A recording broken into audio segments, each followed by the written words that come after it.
Chers militantes, chers militants, mes chers compatriotes, chers amis de la Côte d'Ivoire, depuis que j'ai eu l'honneur d'être élu à la présidence du PDCI-RDA le 23 décembre 2023 à Yamoussoukro par nos militants, j'ai pu, grâce à leur soutien, procéder à une modernisation et une redynamisation de notre parti.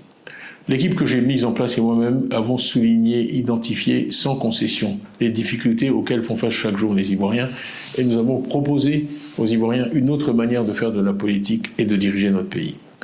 Je remercie ici tous nos militants qui ont travaillé sans relâche partout dans notre pays ces derniers mois pour être à l'écoute des Ivoiriens, pour mieux comprendre et mieux traduire leurs préoccupations, que ce soit le chômage des jeunes ou la cherté de la vie, deux de leurs plus importantes préoccupations.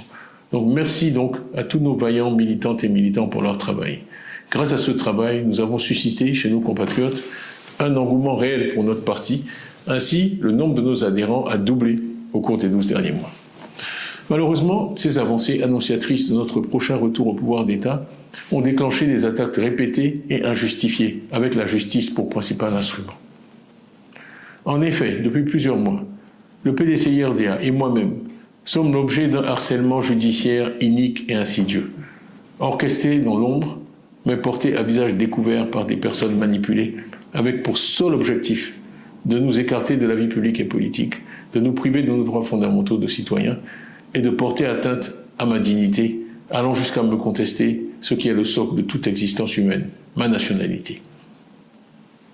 Toute ma vie a été pétrie aux valeurs ancestrales de ce pays où je suis né et où j'ai grandi.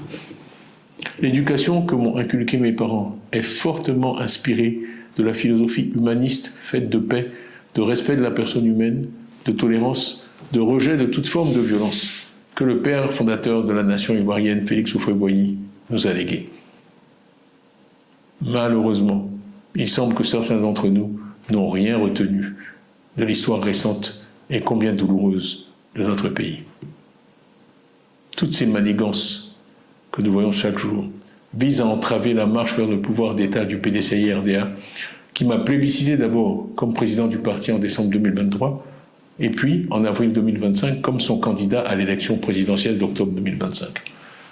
On veut m'écarter du débat démocratique, parce que je suis porteur de l'espoir qu'une autre Côte d'Ivoire est possible.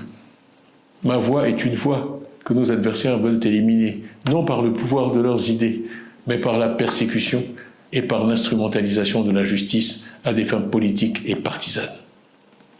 Le but de ces manœuvres est simple, il est de nous distraire de l'essentiel, l'évaluation du bilan du RHDP après 15 ans au pouvoir et l'élection d'octobre 2025.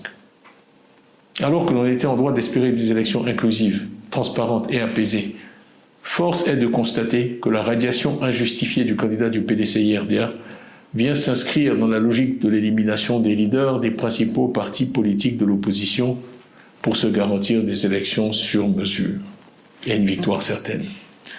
Je ne peux que ressentir de la déception face à un tel déni de démocratie en Côte d'Ivoire. Ainsi, on m'a refusé en avril 2025 un certificat de nationalité, au mépris de l'histoire, des textes et des traditions de notre pays.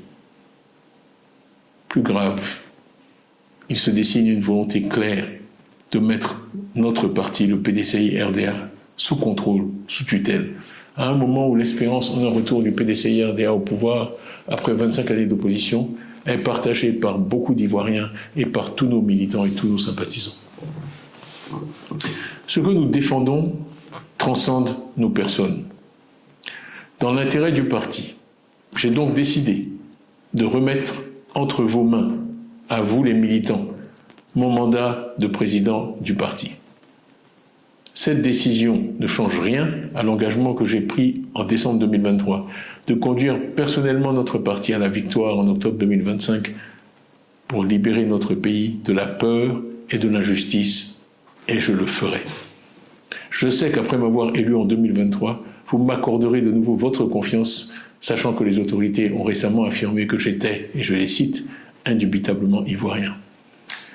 Conformément à nos statuts, les organes compétents se chargeront de prendre dès aujourd'hui les décisions nécessaires dans l'intérêt supérieur du parti pour permettre au PDCI-RDA de poursuivre sa marche glorieuse et victorieuse. Chères militantes, chers militants, ne baissons pas la garde, ne nous résignons jamais, continuons le combat avec encore plus de détermination, tous ensemble pour la victoire en octobre 2025, avec une foi inébranlable en notre avenir commun. Que Dieu vous bénisse, que Dieu bénisse le PDCI-RDA, que Dieu bénisse la Côte d'Ivoire. Je vous remercie pour votre attention.